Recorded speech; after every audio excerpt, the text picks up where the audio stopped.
Bubuuin ko ngayon yung Going Merry, yung barko ni Luffy, no? Hindi lang basta pandagdag sa collection ko, but actually as a thank you for someone special. Yee! Lumipat pala akong pwesto, guys. Medyo mahirap kasi doon sa table ko. Dapat malaki yung space kasi medyo marami siyang parts. Ayan, para malawak, para may lahatag ko yung mga parts sa sahig at di ako malito. Tagal ko na rin pinaplano simulan tong build na to. Hindi lang dahil gusto ko tong maidagdag sa collection ko, pero dahil itong maliit na barko na ito, it reminds me of someone na tumulong sa akin para maging sino ako ngayon. A16.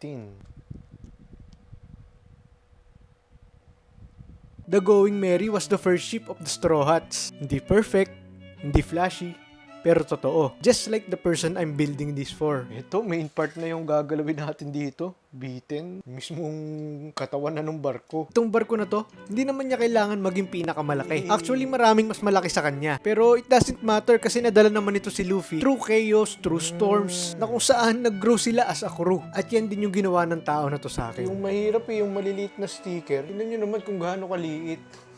Hirap idikit. Andyan siya nung gulong-gulo ako sa buhay. Nung di ko alam kung saan ako mapupunta. So naalala ko noon, syempre adult na tayo. Today is 25 years old na ako. At litong-lito ako sa decision ko sa buhay. Career-wise. Ayan, unti-unti na nabubuo, guys. Konting attachments na lang to. Medyo madami pa pala. Kaya yan. Hindi ko alam kung saan direksyon ako pupunta. Pero siya yung gumagabay sa akin para di ako maligaw. Hindi naman ako pala kwento pero napapansin niya. Lagi niya nakikita pag hindi ako okay. Hindi man niya naaayos yung mga problema ko pero palagi siyang nandyan. Making sure na hindi ako nag-iisa. Mali sa sticker. Nagkaroon ng kulubot. Shit. Kailang yan. Ganun talaga. Hindi mo talaga mapaperfect lahat ng bagay. Sayang. Pero yaman na, hindi na rin na mahalata pag malayo.